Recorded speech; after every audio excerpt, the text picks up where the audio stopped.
guys, I'm going to read Goldilocks and the Three Bears. Once there was a beautiful little girl called Goldilocks with golden hair that gleamed in the sunshine. But although she looked like an angel, Goldilocks didn't behave like one. She was often naughty and didn't do as she was told. One day Goldilocks went out to play in the meadow. "Stay close to home," her mother reminded her. "Don't go into the forest or you will get lost." At first, Goldilocks did as she was told, but then she started to get bored. "Why shouldn't I go into the forest if I want to?" she muttered to herself. "I won't get lost if I stay on the path." When her mother wasn't looking, Goldilocks skipped across the meadow and into the forest. She had so much fun kicking leaves and climbing trees, she forgot all about staying on the path. It wasn't until her tummy began to rumble that she saw she was lost. "Drat," she said, "I'm hungry." Suddenly Goldilocks sniffed a whiff of something yummy floating on the breeze. She said, following her nose. "That smells delicious." The smell led Goldilocks to the door of a small house in the trees. She knocked loudly at the door. Rat-a-tat-tat. There was no reply. "I can't see anyone," said Goldilocks, peeping through the window. "They must be out." Then she opened the door and marched right in. On the table were 3 bowls of sticky, syrupy porridge. A great big one, a middle-sized one, and a teeny-weeny one. In an instant, Goldilocks dipped a spoon into the biggest bowl and slurped the porridge hungrily. "Ouch," she spluttered. "That's too hot." Next, she tried the middle-sized bowl of porridge. Yuck! It was far too cold.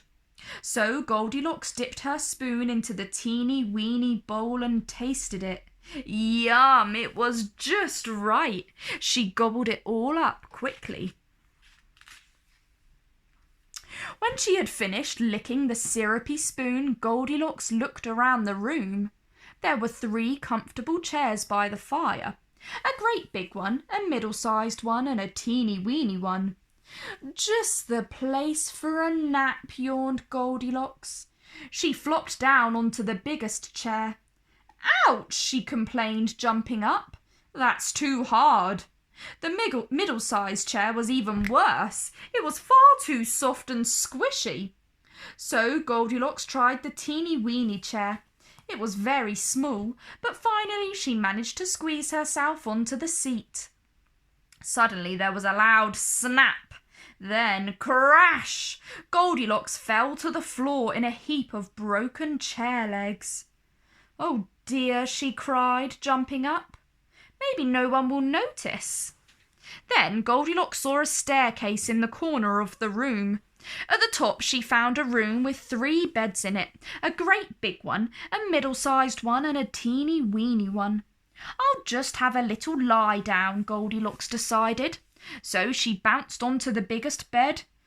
Oof! It was far too lumpy. Then she bounced onto the middle-sized bed. Flump! "Too squashy," she giggled, rolling off. Goldilocks sat down on the teeny-weeny bed and tried a little bounce. It was just right. So she lay down and soon she was fast asleep. She didn't know the owners of their house were on the way home. The owners of the house were a family of hungry bears, a big daddy bear, a middle-sized mummy bear, and a teeny-weeny baby bear. As soon as they got home, the bear family went straight to the table to eat their breakfast. "Who's been eating my porridge?" growled Daddy Bear, peering into his bowl. "And who's been eating my porridge?" growled Mummy Bear. "At least you've got some left," cried Baby Bear. "Look, mine's all gone. Even the spoon is licked clean." Daddy Bear looked around the room. "Who's been sitting in my chair?" he growled, examining the cushion. "Who's been sitting in my chair, growled Mummy Bear. At least you've still got a chair, cried Baby Bear. Look, mine's all broken.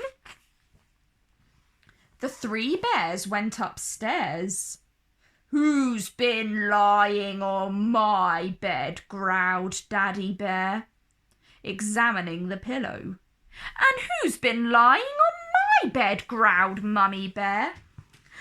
At least there's no one in your bed, cried Baby Bear. Look who's in mine. At that very moment, Goldilocks woke up with a start and saw the three bears.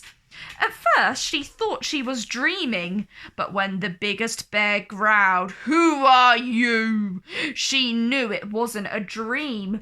Goldilocks leapt out of the bed, ran down the stairs and out of the door. She did not running until she had reached her own home, and from that day on Goldilocks changed her ways.